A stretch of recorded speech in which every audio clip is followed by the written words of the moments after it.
ஒரு வசனம் யோவான் 10வது அதிகாரம் 10வது வசனம் நம்ம எடுக்கிறோம். ஹல்லேலூயா. திருடவும் கொல்லவும் அழிக்கவும் வருகிறானே அன்றி வேறொன்றுக்கும் வரான். நானோ அவைகளுக்கு ஜீவன் உண்டாயிருக்கவும் அது பரிபூரணப்படவும் வந்தேன். ஆமென். ஆண்டவரே, நல்ல பிதாவே, அருமையான விளக்கை நன்றி அப்பா. தேவனுடைய வசனம் ஆண்டவரே எங்களுக்கு தந்த வசனம். இதை நாங்கள் பிடித்து பரிமாற ஆண்டவர் கிருபை செய்யணும். இந்த வசனத்தை நாங்கள் தியானிக்க கர்த்தர் கிருபை செய்யணும். நீர் எங்களோடு பேசணும். நாங்கள் ஒன்றுமில்லை என்று ஒப்புக்கொள்கிறோம் ஆண்டவர். இந்த வசனத்துக்கு முன்பாக எங்களை தாழ்த்துகிறோம்.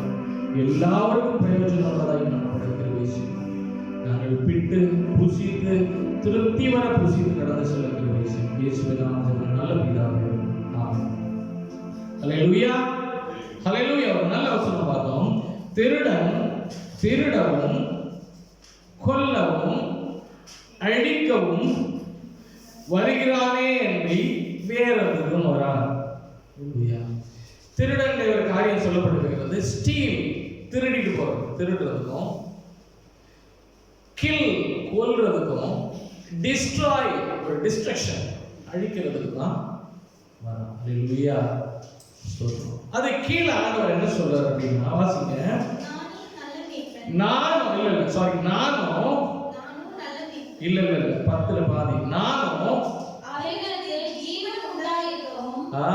எவைகளுக்கு ஜீவன் உண்டாயிருக்கும், திருடப்பட்டவைகளுக்கும் கொல்லப்பட்டவைகளுக்கும் மரித்து போனவைகளுக்கும் அழிவை கண்டவைகளுக்கும் ஜீவன் உண்டாக்கவும்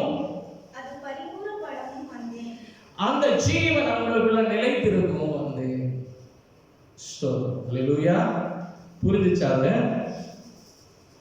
திருடன் கொல்லும் அழிக்கவும் வரலாம். அப்படி அழிக்கப்பட்டவர்களுக்கு, யாரெல்லாம் அழிக்கப்பட்டிருக்கிறாங்களோ, யாரெல்லாம் மரித்து போனார்களோ, யாரெல்லாம் திருடப்பட்டார்களோ, யாருடைய வாழ்க்கை திருடப்பட்டதோ, அவன் இழந்து போன ஒரு மகிமை, ஆதாமுக்கு எவ்வளவு ஒரு மகிமை இருந்தது, அந்த மகிமை திருடப்பட்டது. ஹல்லேலூயா. ஹல்லேலூயா.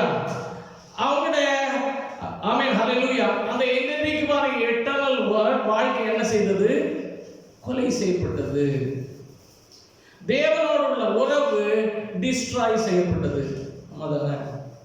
ஹல்லேலூயா. தேவனோடு உள்ள உறவு துண்டிக்கப்பட்டு போயிட்டு அவங்க என்னைக்குமான எட்டர்னல் வாழ்க்கை அவங்களுக்கு இல்லாமல் போயிட்டு, பாவத்தின் சம்பளம் மரணம், மரித்து போனார்கள். அதான் கொலை செய்ய பிசாசன் கொலை செய்து கொண்டான்.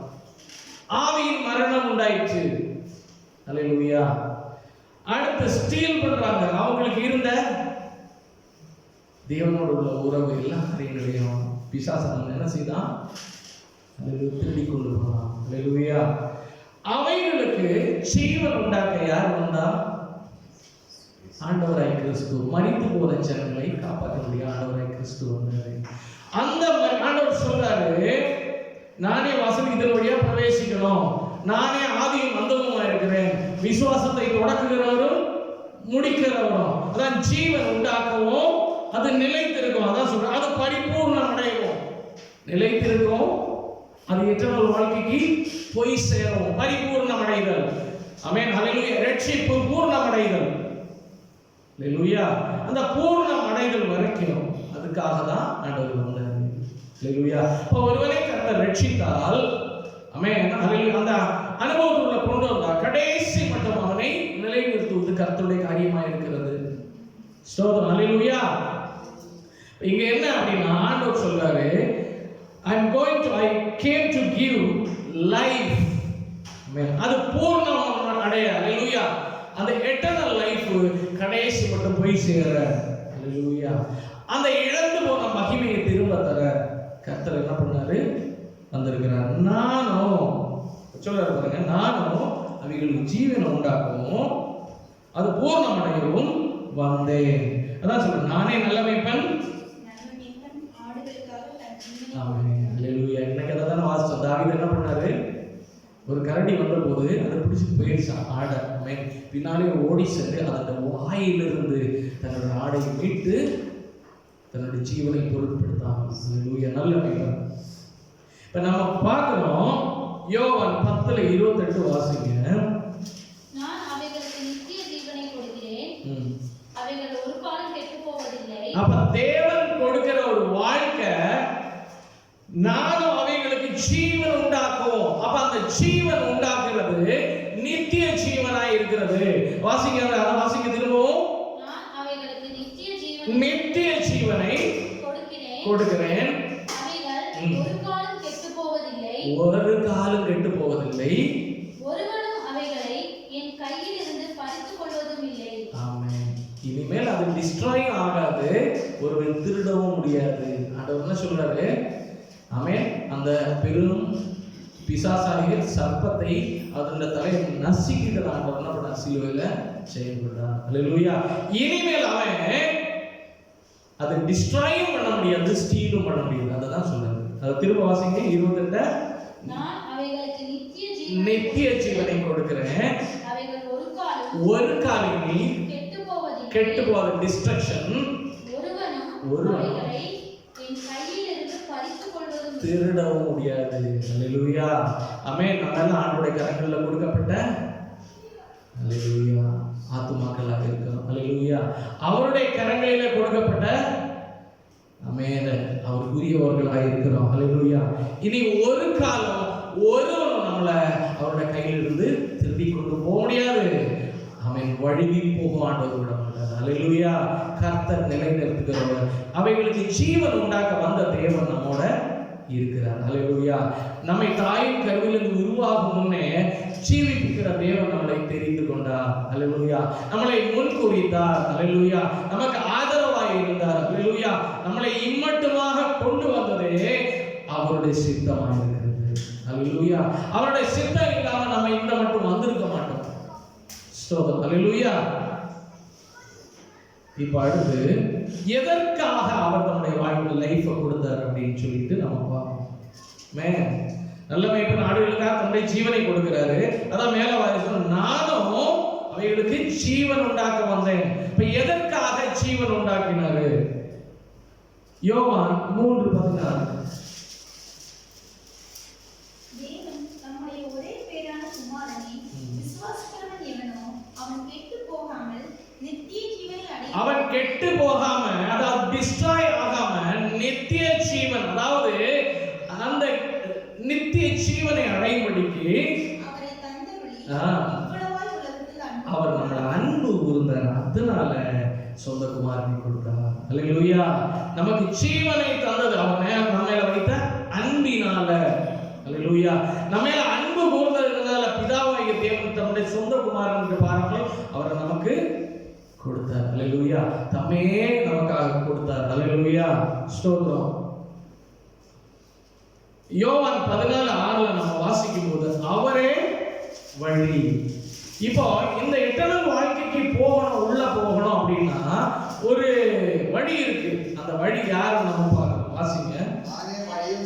நானே வழியும் சத்தியமும் ஜீவனுமாய் இருக்கிறேன். அந்த எட்டர்னல் வாழ்க்கையை கர்த்தர் கொடுக்கிறாரு. அந்த வாழ்க்கையை பூர்ணம் அடையவும் செய்கிறாரு. அந்த பூர்ணம் அடையணும் அப்படின்னா அது எதன் வழியாக அப்படின்னா கிறிஸ்துவின் வழியாக மட்டுமே.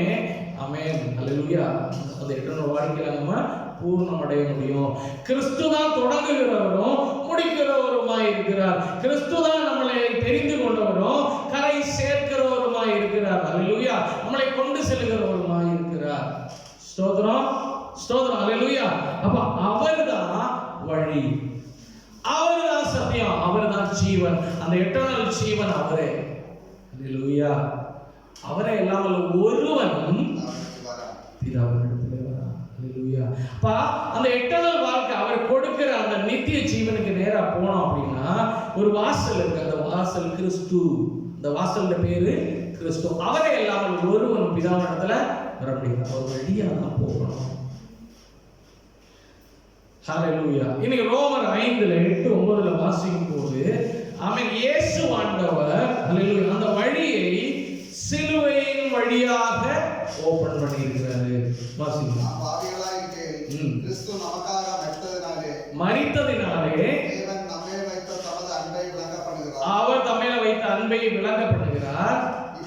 இப்படி நாம் அவருடைய ரத்தத்தினாலே நீதிமான்களாக்கப்பட்டிருக்க நீங்களாக அவராலே நாம் ரட்சிக்கப்படுவது அதிக நிச்சயமா. அவராலே ரட்சிக்கப்படுவது, அதாவது அவருடைய ரத்தத்தினாலே, ஆமென், அந்த சிலுவையின் வழியாக நமக்கு அந்த வழி ஆண்டவர் எல்லாருக்கும் ஓபன் பண்ணி வைத்திருக்கிறார். அல்லேலூயா. அந்த சிலுவையின் வழியாக, அல்லேலூயா, கிறிஸ்து தம்மை ஒப்பு கொடுத்த அந்த சிலுவையின் வழியாக, அதாவது சிலுவையில் அவர் இருக்கும்போது தேவாலயத்தின் திரை என்ன செய்து இரண்டாக கிழிந்து போனது. அல்லேலூயா. அதன் வழியாக, அதாவது ஒரு லிமிட் இருந்துச்சு. அதுன்ற அர்த்தம் என்ன தெரியுமா? தேவாலயத்துல உள்ள போகணும் அப்படின்னா பிராகாரம், பரிசுத்த ஸ்தலம், அதிபரிசுத்த ஸ்தலம் அப்படின்னு இருக்குது. இந்த பிராகாரம், பரிசுத்த ஸ்தலம் வரைக்கும் பிரீஸ்ட் போவாங்க. ஆமென், அல்லேலூயா, ஆமென். ஜனங்கள் எல்லாம் பிராகாரம் வரைக்கும் தான் வர முடியும். பிரீஸ்ட் பரிசுத்த ஸ்தலம், ஹை பிரீஸ்ட் அதிபரிசுத்த ஸ்தலம் வரைக்கும் போவாங்க. அல்லேலூயா. இப்ப அவங்களுக்கு மட்டும் இந்த ஆண்டவரோட ஒரு அப்ரோச் இருந்தது. அல்லேலூயா. அதுதான் திரைச்சீலை, ஆமென், திரை. பர்டிகுலர் பர்சன் மட்டும் தான் உள்ள போய் தேவனிடத்துல பேசி மற்றவங்களுக்காக பரிந்து பேசுவது, மற்றவங்களுக்காக பாவ நிவாரண பலி செய்வது, மற்றவங்களுக்காக எல்லா காரியங்களையும் செய்வது அவங்க மட்டுமா இருந்தது. அல்லேலூயா. ஆண்டவர் சிலுவையில வந்ததுக்கு அப்புறம் அந்த திரை இரண்டாக கிழிந்து போனது. அதாவது எல்லாரும் அப்பா பிதாவே என்று கூப்பிடத்தக்க ஒரு அனுமதி வழங்கப்பட்டது. அல்லேலூயா, ஸ்தோத்திரம். அல்லேலூயா. எல்லாரும் டைரக்டா அப்பாவே பிதாவேன்னு கூப்பிடுறதுக்குள்ள ஒரு அனுமதி தம்முடைய பிள்ளைகள், சொந்த பிள்ளைகளாக என்ன பண்ணாங்க ஆண்டவர்? அதன் மூலமாக, யார் வழியா? சிலுவையில இருந்த நாதர் இயேசு வழியாக. அல்லேலூயா, ஸ்தோத்திரம். அது வழியாக நமக்கு அந்த வழியை ஆண்டவர் ஓபன் பண்ணாரு. எல்லாருக்கும் அந்த உரிமை எதன் வழியாக கிடைச்சது தெரியுமா? சிலுவையின் வழியாக, கிறிஸ்து வழியாக, அவருடைய ரத்தத்தின் வழியாக அந்த வாசல் திறக்கப்பட்டது. அல்லேலூயா, ஸ்தோத்திரம். அல்லேலூயா. எபிரேயர் 9:11-12-28 வாசிங்க. 11:12-28. கிறிஸ்துவானவர் வரப்போகிற நன்மைகளுக்குரிய பிரதான ஆசாரியராய் அவரே ஹை பிரீஸ்ட், பிரதான ஆசாரியன், பிரதான ஆசாரியராய் வெளிப்பட்டு கையினால் செய்யப்பட்டதாகிய இந்த சிருஷ்டி சம்பந்தமான கூடாரத்தின் வழியாக அல்ல, பெரிதும் உத்தமமான கூடாரத்தின் வழியாகவும் வெள்ளாட்டுக்கடா, இளங்காளை இவைகளுடைய ரத்தத்தினால் அல்ல. பழைய காலத்துல பலி இப்படிதான் நடந்துட்டு இருந்தது. ஆமென். புறா, அதுக்கப்புறம் என்னது, ஆடு, காளை, இதன் வழியாக தான், அதோட பலியினால்தான், அதன் வழியாக அல்ல. வாசிங்க. தம்முடைய சொந்த ரத்தத்தினாலே மகா பரிசுத்த ஸ்தலத்துல அவர் ஹை பிரீஸ்ட் ஒரே தடவை பிரவேசித்து நித்திய மீட்பை உண்டு பண்ணினார். புரிஞ்சுச்சா இல்லையா? அல்லேலூயா. அவருடைய ரத்தத்தினால என்ன ஆச்சு? நித்திய மீட்புக்குள்ள வாசல் திறக்கப்பட்டது. அல்லேலூயா. ஆண்டவர் சொல்றார், நானே இந்த வாசல். அல்லேலூயா, ஆமென். அவர் நம்மை நேசித்ததுனால அவர் அந்த வாசலை திறந்தார். அல்லேலூயா, ஸ்தோத்திரம். இப்போ இதுல இன்னொரு காரியம், why Jesus ஏன் தன்னைத்தானே சாக்ரிஃபைஸ் பண்ணணும்? அவர் ஒரு வார்த்தையினால அவன் எல்லாரையும் மீட்டுக் கொள்ளலாம் தானே? அல்லேலூயா, அப்படித்தானே? ஒரு வார்த்தையினால் ஆண்டவர் படைத்தாரு. அல்லேலூயா. வானம் உண்டாக கடவுது, ஆமென். பூமி உண்டாக கடவுது, சமுத்திரம் தனியா போகட்டும். அல்லேலூயா. வெளிச்சம் உண்டாக கடவுது, மிருகங்கள் உண்டாக கடவுது. அதே மாதிரி ஜனங்கள் எல்லாம் ரட்சிக்கப்படுவார்களாக அப்படின்னு ஒரு வார்த்தை சொல்லியிருந்தா முடிஞ்சிருக்கும் தானே?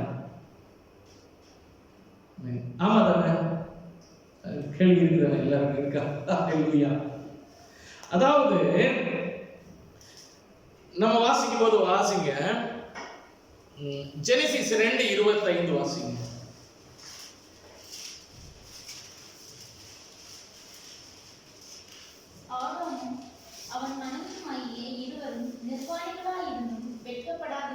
இதுக்கு முன்னால எபிரேயர் 6:10 ஒரு ஆள் வாசிங்க. ஏனென்றால் உங்கள் கிரியையும் நீங்கள் பரிசுத்தவான்களுக்கு ஊழியம் செய்து வருகிறதுனாலும் தமது நாமத்துக்காக காண்பித்த அன்புள்ள பிரயாசத்தையும் மறந்து விடுகிறதற்கு தேவன் அநீதியுள்ளவர் அல்லவே. எபிரேயர் 6:10. ஆ. திரும்ப வாசிக்க இருக்கா? ஏனென்றால் உங்கள் கிரியையும் நீங்கள் பரிசுத்தவான்களுக்கு ஊழியம் செய்ததினாலும் செய்து வருகிறதினாலும் தமது நாமத்துக்காக காண்பித்த அன்புள்ள பிரயாசத்தை மறந்து விடுகிறதற்கு தேவன் அநீதியுள்ளவர். தேவன் அநீதி உள்ள தேவன் அல்ல. ஸ்தோத்திரம். அல்லேலூயா. அவர் வாக்குரைத்தவர் வாக்கு மாறாதவர் அல்ல. ஸ்தோத்திரம். ஆமாதானே? அல்லேலூயா. அவர் ஒரு கட்டளை வைத்தா அந்த கட்டளையை மீறுகிறவர் அல்ல. ஸ்தோத்திரம். அவர் ஒரு வழிமுறைகளை வைத்தா அதை மீறுகிற தேவன் அல்ல. பழைய ஏற்பாடுல ஒரு வழிமுறை வைத்திருந்தாங்க, 8வது நாளில் விருத்த சேதனம் செய்யணும் அப்படின்னு சொல்லிட்டு. அது அவருக்கு கொடுத்த கட்டளை. ஆமாதானே? அந்த கட்டளையை இயேசுவானவர் மீறினாரா? இல்ல. அவர் 8வது நாள்ல விருத்த சேதனம் செய்தார்கள். அல்லேலூயா. அவருடைய வாயிலிருந்து பிறகுகிற எந்த ஒரு வார்த்தையையும் அவர் மீறுகிறவர் அல்ல. அப்படின்னா இந்த சத்திய வேதம் இது வரைக்கும் வந்திருக்காது. அல்லேலூயா. ஆண்டவர் சொல்ற, வானம் பூமி ஒழிந்து போகும், என்னுடைய வார்த்தைகள் ஒழிந்து போவதில்லை. அல்லேலூயா. அதுதான் ஆண்டவர் இங்க என்ன சொல்றாரு அப்படின்னா, அவர் சொன்ன வார்த்தையின் வழியாக ஆண்டவர் சில வார்த்தைகளை சொன்னாரு. அந்த வார்த்தையின் வழியாக அவர் தன்னைத்தானே சாக்ரிஃபைஸ் பண்ண வேண்டிய ஒரு காரியத்துல வருகிறது. அப்படிதான் மனிதனை மீட்க முடியும் என்றதை நம்ம கீழே பார்க்க போறோம். அல்லேலூயா. இப்போ ஜெனசிஸ் 2:25ல அவங்க நிர்வாணிகளா இருந்து வெட்கப்படாது இருந்தார்கள். அவங்க ஒரு க்ளோரி, அல்லேலூயா, ஒரு மகிமையில அவங்க வாழ்ந்துட்டு இருக்கிறாங்க. யாரு? ஆதாமும் ஏவாளும். அல்லேலூயா. தேவனுக்கு ஒத்த ஒரு மகிமை. ஸ்தோத்திரம். அல்லேலூயா. ஒரு மகிமை ஆண்டவர் அவருடைய ரூபத்துல அந்த மகிமையில் அவங்க வாழ்ந்து கொண்டு இருக்கும்போது எந்நேரமும் தேவன் வருகிறாரு போகிறாரு அப்படி ஒரு நல்ல ஒரு என்விரான்மெண்ட்ல அவங்க இருக்கிறாங்க. அல்லேலூயா. இருக்கிற நேரத்துல தான் 3:6 வாசிங்க. ஜெனசிஸ் 3:6. ஸ்ரீயானவள் அந்த விருட்சம் புசிப்புக்கு நல்லதும் பார்வைக்கு இன்பமும் புத்தியை தெளிவிக்கிறதுக்கு இச்சிக்கப்படத்தக்க விருட்சமாய் இருக்கிறது என்று கண்டு அதன் கனியை பறித்து புசித்து தன் புருஷனுக்கும் கொடுத்தாள். ஆமென். இங்க ஒரு இச்சை உண்டாகிறது. இச்சையினால டிஸ்ஓபீடியன்ஸ் வருகிறது. ஆண்டவர் சொன்ன காரியத்தை ஒபே பண்ணாமல் இச்சை பாவத்தை உண்டாக்குறது. இச்சை என்ன பண்ணுது? பாவத்தை உண்டாக்கிட்டு. அப்ப என்ன ஆகுது அப்படின்னா அந்த இடத்துல டிஸ்ஓபீடியன்ஸ் வந்துருச்சு. டிஸ்ஓபீடியன்ஸ் வந்தோட 3:7 வாசிங்க. இருவருடைய கண்களும் திறக்கப்பட்டது. அப்ப அது ஒரு கண் மூடி இருந்ததுன்னு சொல்றீங்களா? மாமிச கண்கள் திறக்கப்பட்டது. எந்த கண்ணு? மாமிச கண்கள். எப்படி சவுலில் இருந்து தேவனுடைய ஆவியானவர் போய்விட்டாரோ அதே இடத்துல பிசாசு உள்ள வந்துச்சு. அல்லேலூயா. இந்த ஆவியானவர் சவுலில் இருந்து போய் அவரை விட விலையேறப்பட்ட விசேஷமான ஒரு மனிதனுக்குள்ள இறங்குறார். அவர் பேர் தான் தாவீது. அதே போல இந்த இடத்துல எப்படி பாவம் உள்ள நுழைஞ்சிச்சோ, ஆமென், அதே நேரத்துல அந்த glory லாஸ்ட் ஆயிடுச்சு. அல்லேலூயா. இங்க அவருடைய மாமிசத்தின் கண்கள் திறக்கப்பட்டது, ஆவியின் கண்கள் மூடப்பட்டது. அல்லேலூயா. ஆண்டவர் தான் சொன்னாரு, திருடன் திருடிட்டான், கொலை செய்துட்டான். அல்லேலூயா. அல்லேலூயா. திருடன் திருடிட்டான், அவங்கள கன்வின்ஸ் பண்ணி டிஸ்ஓபீடியன்ஸ்க்குள்ள கொண்டு போயிட்டான். அல்லேலூயா. அவங்க ஆமென் மாமிசத்துல படைத்த ஆவியில மரித்து போனார்கள். அல்லேலூயா. ஆவியில மரித்து போயிட்டாங்க. இப்ப ரோமர் 6:23 என்ன சொல்லி இருக்கு அப்படின்னா,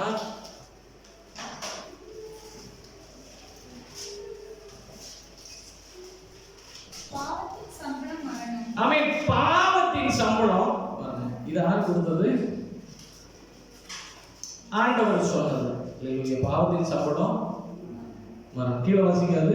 தேவனுடைய கிருபை வரமும் நம்முடைய கர்த்தராகிய இயேசு கிறிஸ்துவினால் உண்டான நித்திய ஜீவன். ஆண்டவர் நித்திய ஜீவன் கொடுக்கிறாரு. ஆனா பாவம் செய்தா மரணம் இருக்கு. அது ஆண்டவர் சொன்னது. அல்லேலூயா. இனி எபேசியர் 2:1 வாசிங்க.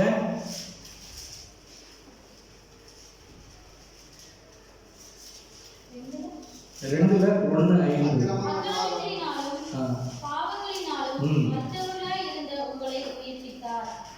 அக்கிரமங்களினாலும் பாவங்களினாலும் செய்தாரு? உயிர்ப்பித்தார். அப்ப அக்கிரமம் பாவம் இருந்த அந்த இடத்துல என்ன ஆகுது? மரணம் உண்டாகிறது. அல்லேலூயா, ஸ்தோத்திரம். அந்த இடத்துல மரணம் உண்டாகிறது. இப்ப இந்த ஆதாமுக்கு என்ன ஆச்சு? மரணம் உண்டாயிற்று. ஏவாளுக்கு மரணம் உண்டாயிற்று. ஆவியின் விஷனை இழந்து போனாங்க. ஆவி ஸ்பிரிச்சுவல் க்ளோரி, எட்டர்னல் க்ளோரி அவங்க இழந்து போனாங்க. ஆமென். ஆண்டவர் கொடுத்த மகிமையை இழந்து போனாங்க. இப்ப மாம்சத்துக்குரிய கண்கள் தான் உங்களுக்கு இருக்கு. அல்லேலூயா, ஸ்தோத்திரம். இப்ப ஆண்டவர் அதுல வசனம் ஆல்ரெடி கொடுத்திருக்கிறாரு. அவன் பாவத்தின் ஆண்டவர் சொன்னாரு, நீ புசிக்கும் நாளிலே சாகவே சாவாய். அவரோட வாயிலிருந்து வந்த வார்த்தை அவர் என்ன செய்ய மாட்டாரு? மாற்ற மாட்டார். கரெக்ட் தானே? மாற்றமே கிடையாது. மரித்து போனான். ஸ்தோத்திரம். இப்ப இந்த மரித்த நம்ம உயிர்ப்பிக்கணும் அப்படின்னா ஆண்டவர் முதல்ல அதுக்கு என்ன பண்ணாங்க தெரியுமா? மத்தேயு 26:28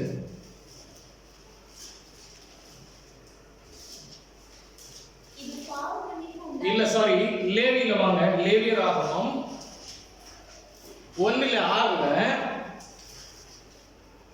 மோசேயின் காலங்களில் ஆண்டவர் என்ன பண்றாரு அப்படின்னா சில பிரமாணங்களை கொடுக்கிறார் மோசேக்கு. அல்லேலூயா. முதல்ல burnt offering, லேவி 1:6 சர்வாங்க தகன பலி. போதும். சர்வாங்க தகன பலி அப்படின்னா தேங்க்ஸ், வர்ஷிப்பிங், டிவோஷன், கமிட்மெண்ட் இதெல்லாம் அதுக்குள்ள தகனம், தகிக்கிறது. அல்லேலூயா. லேவி 2:1 வாசிக்கும் போது கிரெயின் ஆஃபரிங், போதும் கிரெயின் ஆஃபரிங், போஜன பலி, gratitude, thanksgiving, recognizing favor of God. அல்லேலூயா. ஆண்டவர் தந்த எல்லா நன்மைகளையும். அடுத்து லேவி 3:1 பீஸ் ஆஃபரிங், ஆண்டவரோட ஒரு சமாதானத்தின் உறவு. அல்லேலூயா, சமாதானத்தின் உடன்படிக்கை. நாலாவது என்ன அப்படின்னா சின் ஆஃபரிங். முதல்ல இதெல்லாம் பண்ணிட்டு தான் ஆண்டவரே நீ நல்லவரப்பா, எனக்கு ரொம்ப நன்மை செய்திருக்கிறீர்.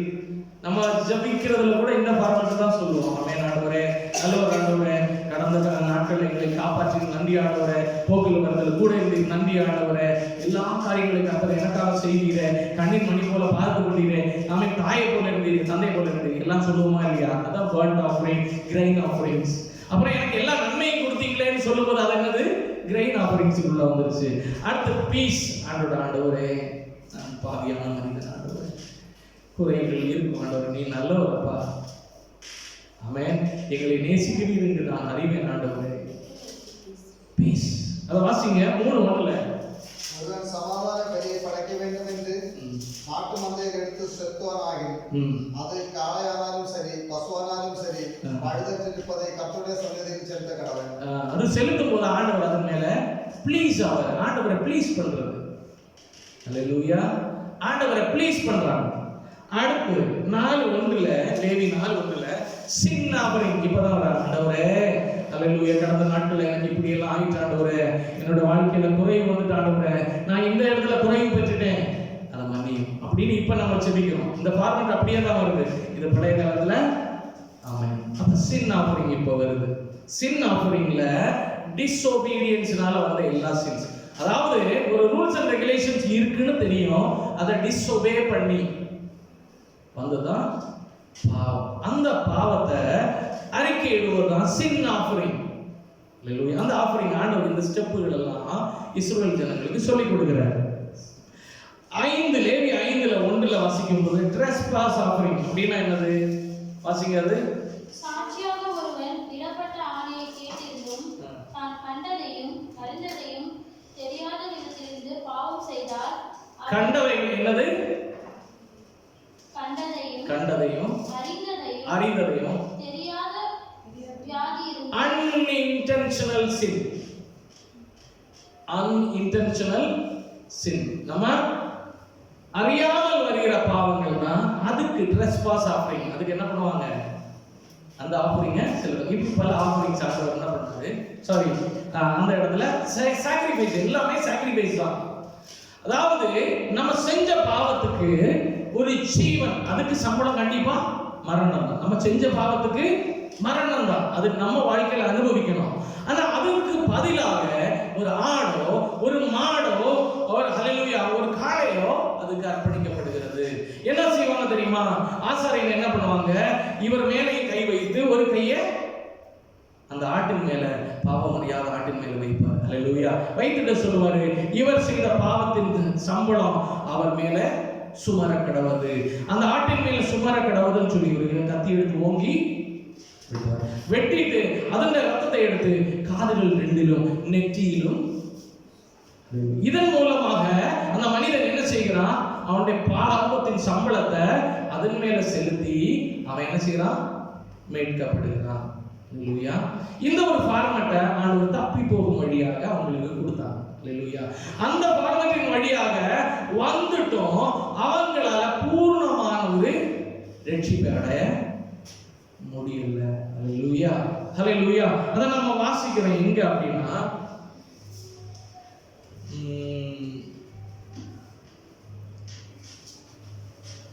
எபிரேயர் 9:1 வாசிங்க.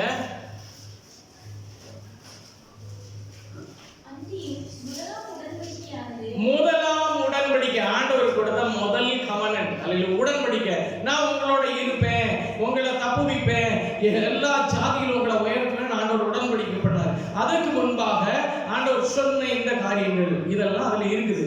பாவம் இல்லாமல் இருந்தா, அல்லேலூயா, ஆண்டவர் சொன்ன வார்த்தைகளை ஃபாலோ பண்ணினா அவர் உடன்படிக்கை ஆண்டவர் கொடுத்தார். அது என்ன ஆச்சா வாசிங்க. அது ஆராதனைக்கேற்ற முறைமைகளும் பூமிக்குரிய பரிசுத்த ஸ்தலமும் இருந்தது.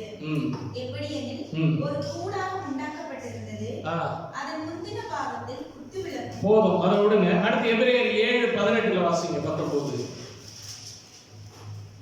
முந்தின கட்டளை பலவீனம் உள்ளது, முந்தின கட்டளை பலவீனம் உள்ளதும் பயனற்றதுமாய், அது மனுஷனுக்கு உதவி செய்யல. ஆண்டவர் இந்த கட்டளையை கொடுத்தாரு, உனக்கு பதிலாக நீ செஞ்ச பாவத்துக்கு பதிலாக ஒரு ஆடு பலியிட்டா போதும்னு சொன்னாரு. அப்ப எல்லாருக்கும் ஒரு ஈஸியான ஒரு வழி ஆகி போயிட்டு, அவங்க சர்வசாதாரணமாக பாவம் செய்யறாங்க, ஒரு ஆடை கொண்டாடுறாங்க, பலி போடுறாங்க, போறாங்க, அடுத்து வராங்க. ஏன்னா அவங்களுக்கு செல்வ செழிப்பு நிறைய இருக்கு. அல்லேலூயா. இப்போ செல்வ செழிப்பு மிகுதியாகும் போது பாவத்தின் எண்ணிக்கையும் கூடிக்கொண்டே இருந்தது. சோதோம் குமாரா மாதிரி, ஆமென், லோத்தின் நாட்கள் நடந்துச்சு பாத்தீங்களா, அந்த மாதிரி நோவாவின் காலம் நடந்துள்ள மாதிரி ரொம்ப மோசமா மனித குலம் போய்கொண்டே இருந்தது. அல்லேலூயா. இப்ப ஆண்டவர் இந்த கொடுத்த கட்டளைய ஆண்டவர் பார்க்கிறாரு, இதை வைத்து ஆண்டவர் ஒரு ஃபார்மேட் அவரே கிரியேட் பண்ணாரு மனிதனுக்கு இப்படி ஒரு ரிலீஃப் கொடுக்கிறதுக்கு. ஆனா அந்த ரிலீஃப் ஒத்து வரல. அப்ப ஆண்டவர் யோசித்தாரு. அல்லேலூயா. நான் சொன்னேன், ஏன் ஆண்டவர் இந்த வழியை தெரிந்து கொண்டார்? ஏன் அவர் ஒரு வார்த்தையில மீட்டு கொள்ளல? வாக்கு வைத்தவர், வாக்கு மாறாதவர். அவர் கொடுத்த இந்த வார்த்தைகள் வான பூமி ஒழிந்து போகும், வார்த்தை ஒழிந்து போகாது. ஆண்டவர் இப்படி ஒரு ஃபார்மேட்டை கொடுத்தாரு. இப்ப ஆண்டவர் பார்த்தாரு, அந்த ஃபார்மேட் ஒத்து வரல. அல்லேலூயா. அப்ப ஆண்டவர் என்ன செய்தார் தெரியுமா? அவரு பயனற்றது, மனிதனுக்கு பயனற்றதாய் மாறின போது, அது வாசிங்க 18-19. பலவீனம் உள்ளதா இருந்தது, அது மனுஷனுக்கு பயனற்றதா இருந்தது, மாற்றப்பட்டது. அதை என்ன செய்தாங்க?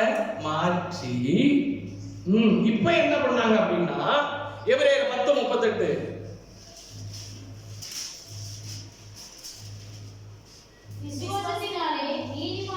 விசுவாசத்தினாலே. இப்ப ஆக்ஷன் கிடையாது, போய் அங்க போய் வழி போடு. அல்லேலூயா. ஆமென். இந்த சொல்லப்பட்ட 5 வழிகளை செலுத்தி அதுக்கப்புறம் பாவ நிவர்த்தி எல்லாம் முடிச்சிட்டு வெளியே வா, தேவையில்லை. அல்லேலூயா.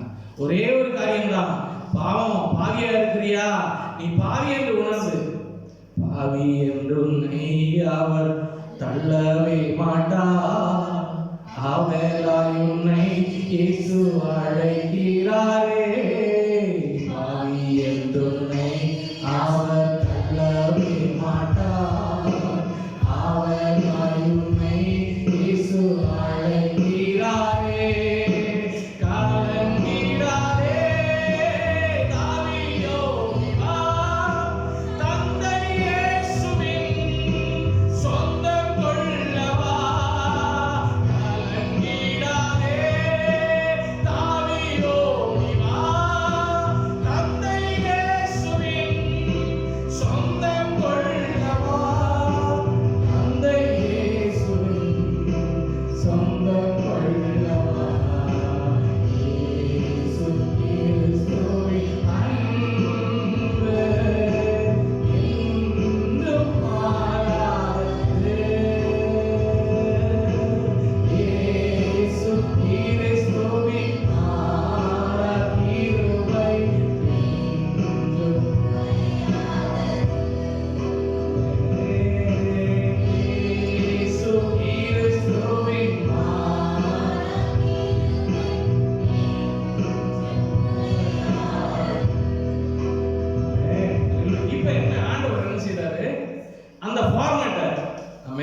ஒரு பாவம் செய்தால் அந்த பாவத்துக்கு பலியாக இன்னொன்னு அடிக்கப்படும். அல்லேலூயா. அந்த ஃபார்மட் அவர் சொன்னதின் வழியாகவே தன்னை ஆண்டவர் ஒப்பு கொடுக்கிறார். இப்போ ஒரு சிக்கல் இதுல இருக்குது. அல்லேலூயா. வாசிங்க யோவான் 4:24.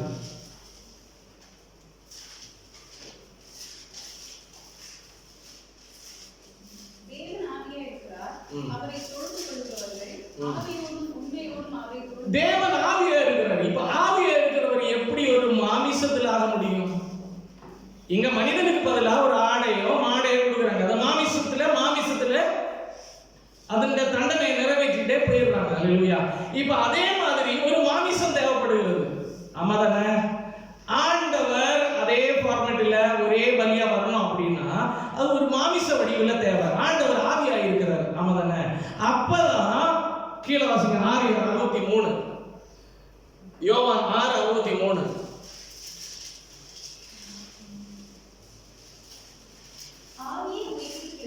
ஆவி உயிர்ப்பிக்கிறது, மாமிசம் ஒன்றும் உதவாது. ஆவியாயும் ஜீவனாயும் இருக்கிறது. யோவான் 1:1 வாசிங்க. ஆமா, ஆவியில வார்த்தை இருந்தது. அந்த வார்த்தை தேவனிடத்துல இருந்ததா? எப்படி? ஆவியில இருந்தது. ஆமென். ஆவியின் ஃபார்மேட்ல இருந்தது. அடுத்து கீழே அந்த வார்த்தை யாரு? தேவனாய் இருந்தது. அவர் ஆதியில தேவனோட இருந்தாரு. சகலம் அவர் மூலமாய் உருவாக்கப்பட்டது, உண்டாகவில்லை. அவருக்குள்ள ஜீவன் இருந்தது.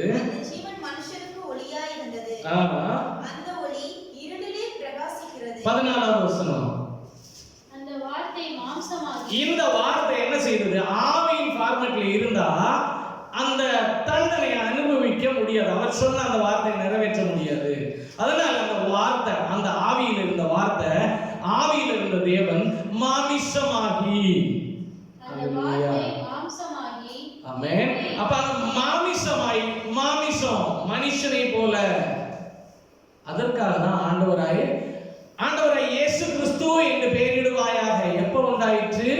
அந்த ஆவி மாமிசமாய் வந்தபோது அவருக்கு இயேசு என்ற நாமம் உண்டாயிற்று. அல்லேலூயா, அல்லேலூயா. ஏன்னா மனுஷன் மாமிசத்துல செய்ததுடைய எல்லா தண்டனையும் ஒரு மாமிசத்துல தான் ஏற்றுக்கொள்ள முடியும். பழைய காலத்துல அப்படிதான் இருந்துச்சு. ஒரு மாடோ ஒரு ஆடோ மாமிசத்துல தான் ஏற்றுக்கொண்டது. அதே ஃபார்மேட்ட ஒரே வழியாக எல்லாருக்கும் ஒரே வழியாக வரணும் அப்படின்னா ஆவியான தேவன் மாமிச வடிவில் வந்தாக வேண்டும். அதனால தான் அவர் மாமிசமாய் வந்தார். அப்படி மரியாதை வயிற்றின் வழியாக வந்தது. அல்லேலூயா. அது தேவனால் உருவாயிற்று என்று சொல்லப்பட்டிருக்கிறது. அப்படிதானே? தேவனால் கூடாத காரியம் ஒன்றுமில்லை. அப்படிதான் அவங்க வந்தாங்க. ஆண்டவர், அல்லேலூயா, ஆண்டவரை இயேசு கிறிஸ்து மாமிச வடிவில் வந்தாங்க. அப்போது அவருக்கு இயேசு என்று பெயரிடுவாயாக. அதுக்கு முன்னால் அவருடைய பேர் என்னது?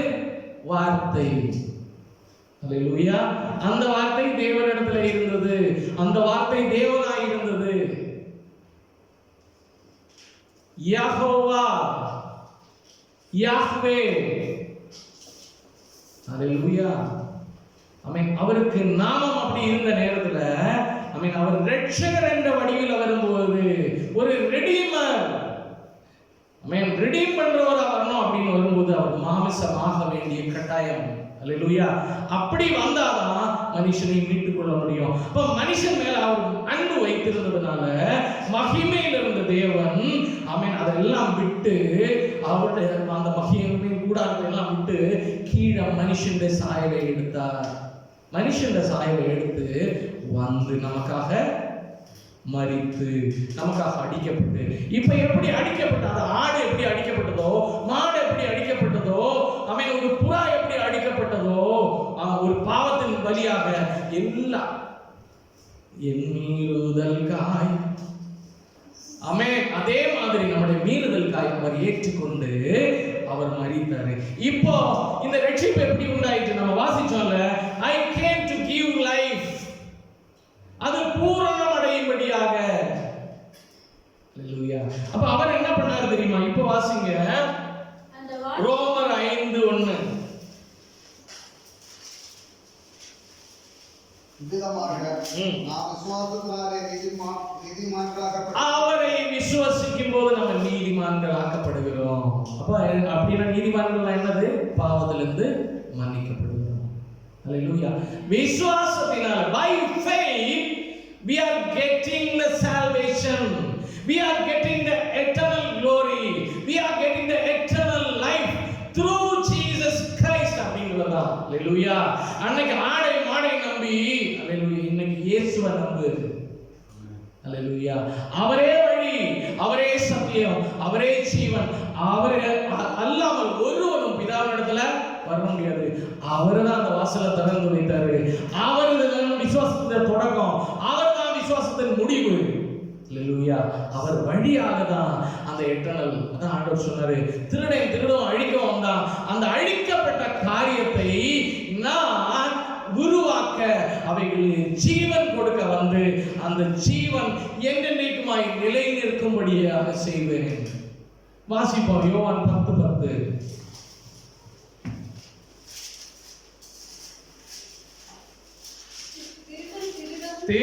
திருடவும் அழிக்கவும் கொல்லவும் அழிக்கவும் வருகிறானே அன்றி வேறொன்றுக்கும் வரான். நானும் அவைகளுக்கு ஜீவன் உண்டாக்கவும் பரிபூர்ணப்படவும் அதை முழுமை அடையவும் செய்யவும் வந்திருக்கிறேன். ஹalleluya.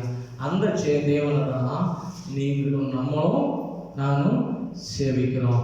அந்த தேவன் கொடுத்த அந்த வாசலாய் கிறிஸ்து வழியாக தான் நீங்களும் நானும் இன்னைக்கு உள்ள உட்கார்ந்து இருக்கிறோம். ஹalleluya. அந்த கிறிஸ்துவின் ரத்தத்தின் வழியாக தான் இழந்து போன மகிமை நம்ம திரும்ப பெற்றிருக்கிறோம். ஹalleluya. இழந்து போன எட்டர்னல் வாழ்க்கை இன்னைக்கு வாக்குறுதி கொடுக்கப்பட்டிருக்கிறது. ஹalleluya. அந்த கிறிஸ்து இன்னைக்கு ஜீவிக்கிறாரு, நம்மளும் ஜீவிக்கிறோம். ஹalleluya. ஹalleluya. மரித்து போன நம்மளை உயிரடைய செய்ய வந்த தேவன் ஆண்டவராகிய இயேசு கிறிஸ்து. ஏன் அவர் அப்படி வரணும்ன்றதுக்கு காரணம் நான் சொன்னேன். அவர் கொடுத்த கட்டளை, அந்த கட்டளையை அவர் ஃபாலோ பண்றவர். ஹalleluya. அவருடைய வார்த்தை அவர் மீறாதவர். ஹalleluya. அதனால அதே வடிவில் அவர் கொடுத்த ஃபார்மட்ல அவர் தன்னையே ஒப்பு கொடுத்தாரு. ஆமென். அநேக மிருகங்களுக்கு பதிலாக அவர் ஒருத்தர் அடிக்கப்பட்டார். ஹalleluya. இப்போ எப்படி ரட்சிப்பு? அவரை விசுவாசித்தார். ஹalleluya. ஆமென். அவரை விசுவாசித்த அந்த ரட்சிப்பு அப்படிதான் நம்ம இன்னைக்கு உட்கார்ந்து இருக்கிறோம். ஹalleluya. இந்த ஜீவன் ஆமென் பரிபூர்ணம் அடையும் வரைக்கும் கர்த்தர் நம்மளோட இருப்பார். ஹalleluya. இனிமேல் சொன்னது மாதிரி எந்த திருடனும் ஹalleluya, எந்த ஹalleluya ஆமென் நான் ஆண்டவரை விட்டு பிரிக்கிற எந்த ஒரு காரியங்களை இனி அணுக முடியாது. கண்களை மூடுவோம், ஜெபிப்போம். ஸ்தோத்திரம். தேவன் ஹalleluya அந்த எட்டர்னல் வாழ்க்கையை கொடுத்திருக்கிறார். ஹalleluya.